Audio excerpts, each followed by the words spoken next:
Welcome to 108. Anjali Devi అంటే టక్కున గుర్తొచ్చే సినిమా లవకుశ. అందులో ఆమె చేసిన సీతమ్మదేవి పాత్ర. తను చిన్నప్పటి నుండి నాటకాలు వేస్తూ ఎన్నో రివార్డులు పొందారు. ఆ ప్రతిభ చూసే సినిమా అవకాశాలు వెతుక్కుంటూ వచ్చాయి. ఆమె కనిపిస్తే చాలు తెలుగు ప్రజలు ఇప్పటికీ సీతమ్మదేవిలానే చూస్తారు. అంజలిదేవి గారి సినీ ప్రస్థానం మీకోసం. పౌరాణిక గాథల్లోని మహాసాధ్యమని సీతమ్మ పాత్రకు ప్రాణం పోసిన నటి అంజలిదేవి. ఆంధ్రప్రదేశ్లోని తూర్పుగోదావరి జిల్లా పెద్దాపూర్లో 1927 ఆగస్టు 24న జన్మించారు.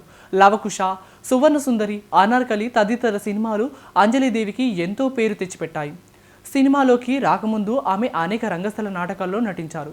హీరోయిన్గా ఆమె నటించిన తొలి చిత్రం కష్టజీవి. దీన్ని 1940లో ఎల్వి ప్రసాద్ రూపొందించారు.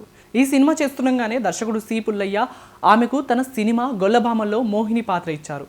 ఆమె తన నటనా చాతుర్యంతో ఎందరిదో ప్రశంసలు అందుకోవడంతో పాటు అనాది కాలంలోనే ప్రముఖ నటిగా వెలుగొందారు. సుమారు 350 తెలుగు సినిమాలు, మరికొన్ని తమిళ, కన్నడ చిత్రాల్లో నటించారు.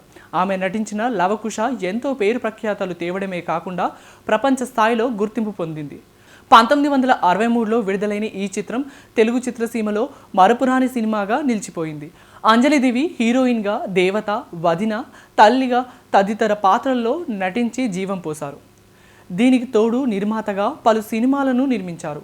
అక్కినేని నాగేశ్వరరావుతో అనార్కలి సినిమా రూపొందించి దీనిలోనే హీరోయిన్గా తనే నటించారు. చెన్నైలో స్థిరపడిన అంజలిదేవికి 2 కుమారులు. వారు అంజలి పిక్చర్స్ పేరిట తెలుగు సినిమాలు నిర్మిస్తున్నారు. ఇక అంజలిదేవి అందుకున్న అవార్డుల విషయానికి వస్తే 1956లో తెలుగు విభాగంలో ఉత్తమ నటిగా ఫిలింఫేర్ అవార్డును అనార్కలి చిత్రానికి గాను అందుకున్నారు.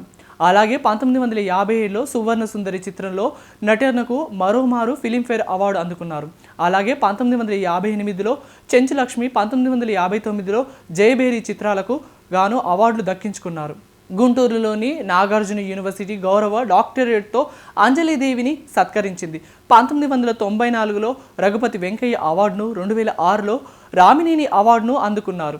అదేవిధంగా 2008లో ఏఎన్ఆర్ నేషనల్ అవార్డును దక్కించుకున్నారు. 86 సంవత్సరాల వయసులో 2014 జనవరి 13న అంజలిదేవి అనారోగ్యంతో బాధపడుతూ చెన్నైలోని విజయ ఆసుపత్రిలో కన్నుమూశారు.